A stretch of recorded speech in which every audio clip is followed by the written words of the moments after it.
The Stewards are a group of law enforcers and peacekeepers who serve the Pact Worlds, which govern the Pact World systems. Today I'm going to tell you who this organization is, and if you stick around to the end of the video, I'll tell you a few archetypes that specifically serve the Stewards that you can pick for your characters. So, let's get into it. Hello everyone, welcome to the table. My name's Nathaniel. This is a channel where we discuss lore around some of your favorite role-playing games and mine.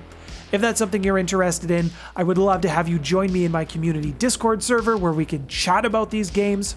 If you want more videos around the games that I cover, then hit that subscribe button and the bell notification. And in just a couple of minutes, if you're enjoying the video, I will ask you at that time to leave me a like. Stewards are incredibly fierce. They are very strong warriors, and they are also very capable diplomats. The warrior side of them will pursue criminals all across the Pact Worlds. It doesn't really matter where you go, as long as it is part of the Stewards' jurisdiction, they will chase you. The Stewards will also maintain the very delicate relationships between the planets and governments and factions within the Pact Worlds, and keep everybody moving along somewhat friendly together. But the Stewards do prefer to use the soft power of negotiation above their military might. When a new steward is sworn into the organization, they have to renounce all other ties. They cannot be related to any other factions. They give up citizenship of their home planets. The new recruits or the new pledges must now dedicate their lives to protecting and serving the citizens of the Pact Worlds. Now, the person who rules and manages the Stewards is the Director General Lynn Camulin, and their decisions are also guided by a council of legates. And everything that they discuss and advise on generally falls in the realm of protecting shipping lanes, merchant lanes, organizing and facilitating trade between planets or even factions. Also stopping wars. They have been known to send a battalion or 20 against a group who have been warring against each other, because they want to put that down. The Stewards ain't putting up with your shit. Now, it's also been rumored, but never proven, that the Stewards have engaged in assassination. This would go counter to how the Stewards actually operate. They try to remain neutral, and they value being that voice of reason. And the Stewards, when enforcing laws, will not only enforce the letter of the law, but they will also enforce the spirit of the law, what that law was meant to convey. And their strict adherence to this is both a source of pride for them and also a bit of a weakness. It's weakness in the sense that if a criminal was to flee the Pact Worlds and go into a different planetary jurisdiction, the Stewards will actually just back off. They will start to engage the local authorities. Maybe they'll recruit some mercenaries or some bounty hunters in that area, but it tends to slow the process down, so criminals can get away and use this to their advantage. The Stewards have been known to work with the Knights of Golorion, as well as the Skyfire Legion, among many others. The Stewards are divided into 3 branches, and I'm going to tell you about them right after you hit that like button if you found this video useful thus far. The first branch of the Stewards is Overwatch. This is the space fleet. Next, you have the Constabulary. These are the ground forces. These are the ones that go onto the planet and do whatever it is they need to do. And lastly, you have Ops, or Special Ops. New recruits to the Stewards start as a neophyte, and they graduate into a deputy constable, and then they get to decide where they go. Now, if you're in the Constabulary or if you're in the Special Operations, you will progress through these following ranks: Constable, Agent, Staff Agent, this is an administrative position, Special Agent, Inspector, Chief Inspector, Deputy Inspector, and finally ending up at Director. Overwatch will follow a similar military naming structure, except theirs will be just a little bit different. You will still have your Constable, Agent, Staff Agent, and Special Agent, but the difference in the naming will start here for their higher ranks. You will go from Special Agent to Lieutenant, to Captain, to Vice Admiral, and finally, Admiral. It is possible to be awarded the title of Legate and serve on the Council, but that only happens after a very distinguished military career. The Stewards have a seat on the Pact Council, and they will usually have one of their own represent the entire faction. This rank will be known as the Director General.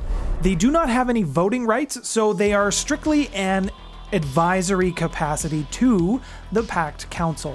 When it comes to agents in the field, though, stewards do have a military hierarchy and they are expected to follow that, but there's some unwritten rules that are also expected to be followed. If you're a member of the stewards and someone who outranks you gives you an order, you are expected to carry out that order. But if they are not part of your direct group, the superior officer is unlikely to order you to do something. They will only do this if there is literally nobody else that they can ask. At least that's the expectation. The Stewards' headquarters is located on Absalom Station. It is a very stark building that can be found in the Eye of Absalom.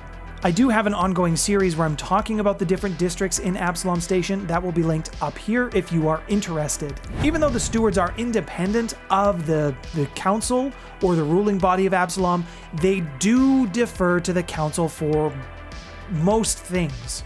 They are peacekeepers, they are warriors, but they do play nice in the sandbox with everybody else.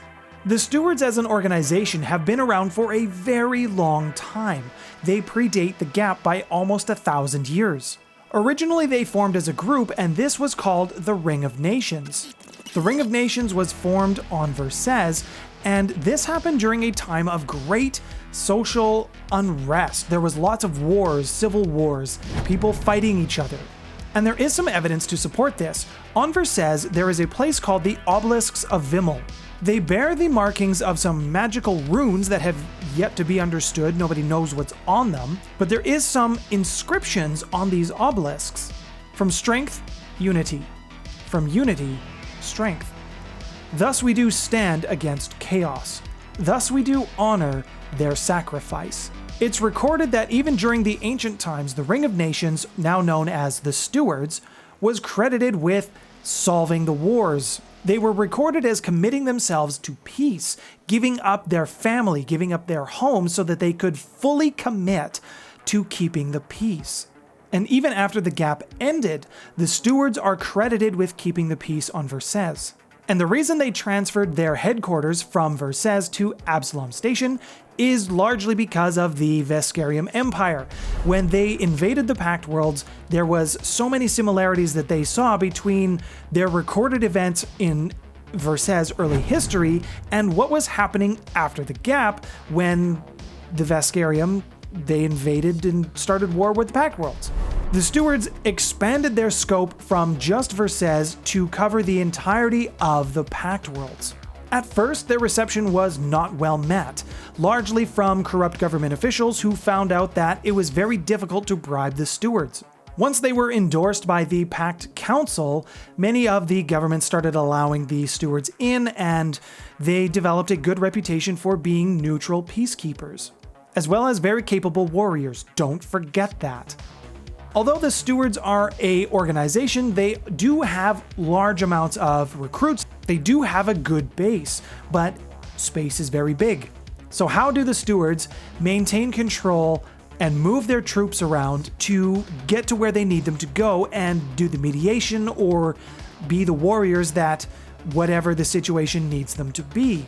The stewards have a secret technology. Wherever they go, wherever they set up a steward's headquarters or an installation, if you will, they have access to wormhole technology. It is actually a whole network of wormhole gates. This is known behind the scenes internally with the stewards as the draws. It transports troops and equipment basically immediately as soon as you go through the gate. This is how they're able to move around so fast. Now, if you want to have the steward flair for one of your characters in your next game, there is a couple of archetypes that you can use that will help you fit that bill. Two of them can be found in an adventure path called the Rune Drive Gambit. The Steward's Infiltrator can be found in this adventure path on page 52. This archetype is geared toward those special ops, gaining access to sensitive information or those locked up warehouses that nobody wants you to get into. Infiltrators learn how to go undercover for long periods of time, as well as how to engage in quick heists. The Steward's Stalwart is found in the same adventure path on page 53. It's well known that most stewards work well in teams. They are a very militaristic, compartmentalized group. They are able to function well as small individual units. If a steward is forced to work either by themselves or with a group who is not part of the stewards, they are known as a Stalwart steward. These particular stewards have some very special training on being self-sufficient. Now, the Stewards Officer can be found in the Pact Worlds on page 189. Most steward officers are envoys. They have some combat training, they have a lot of diplomatic training as well. Envoys are a perfect fit for the balance of needing to fight in combat versus knowing when you can talk your way out of a situation. And let it also be known that some Solarians make for excellent steward officers. Let me know what you thought about the stewards in the comments below. I of course would like to thank my patrons, Autumn Alchemist, Orbs McMellans, RRSPQ, Ducky, Vox, Caneroot, Warpony, Get of Mathrocks, BA Bravo, Arutvin, The First Layer, Bones Malone, Westheimer, and Ain't No Waifu. Thank you very much for your continued support. If you enjoyed my content and would like to support me, I would encourage you to visit the Patreon link in the description below. If you would like to learn more about the factions of the Pact Worlds, then I have a playlist on the screen for you now. My name's Nathaniel. This has been The Maple Table. Thank you so much for your subscription, and thanks for stopping by, everyone.